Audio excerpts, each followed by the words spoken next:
Hi everyone and welcome back again to our channel, and for this video we are going to talk about how to build a personal AI chief of staff, your 24/7 thinking partner.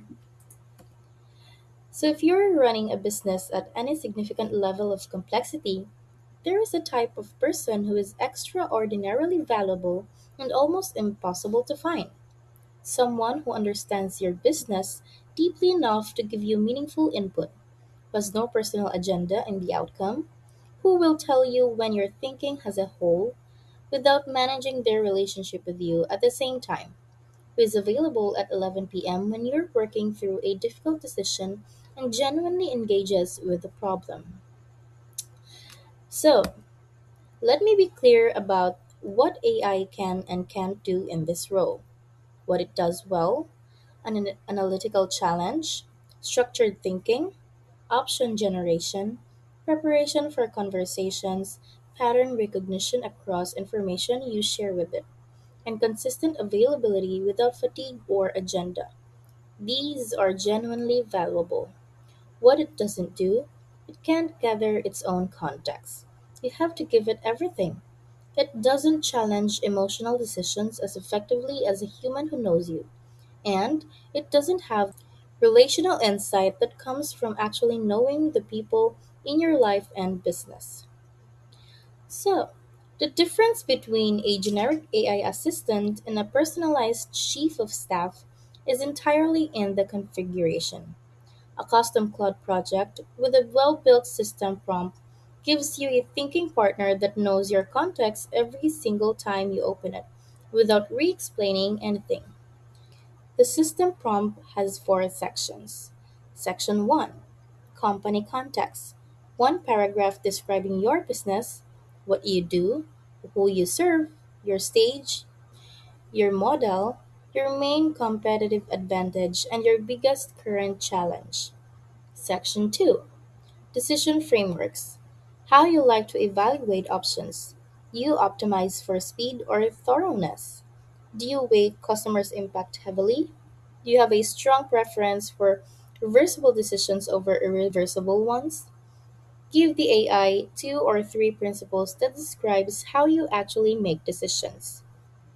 Section 3: Communication preferences. How direct do you want it to be? Do you want it to push back forcefully when it sees a problem or offer alternatives gently? Do you want it to play devil's advocate by default or only when you ask? Section 4: Current priorities. The three most important things in your business right now. These should update monthly.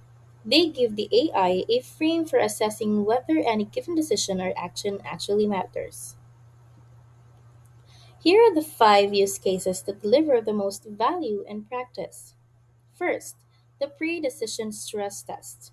Before you commit to anything significant, a hire, a price change, or partnership, a strategic shift, you describe the decision and say, what am I not seeing? What would make this a mistake? What information am I missing that would change my view? The quality of pushback is consistently better than what most people get from colleagues who are trying to be supportive. Second, stakeholder preparation.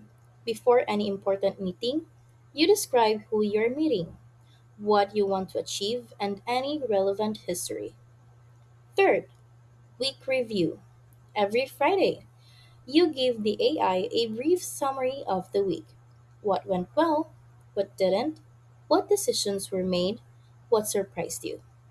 It patterns what you share over time and surfaces things like, this is the third week in a row you've mentioned the same operational issue without resolving it. It's that worth it? Fourth, thinking out loud.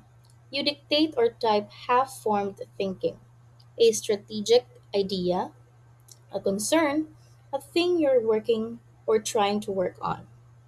Fifth, the contrarian challenge. You describe a plan you're confident about and say, argue against this as if you were a spectacle investor, seeing it for the first time. What comes back will find the holes you've been looking past. The system prompt is only as good as the context it contains. So, the monthly habit is update section 4 with new priorities, add any significant context that's changed, a key hire, a lost client, a shift in strategy, and review whether the decision framework still reflects how you actually want to operate. The best evidence for this system is using it on something real. Try this. Take a decision you're currently wrestling with, not a small one, something significant, and run it through the pre decision test prompt that I have explained. See what comes back. I'm confident at least one thing in the output will be something you hadn't fully considered. So that's it for this video, and don't forget to subscribe to Build with AI for more videos. See you on the next one.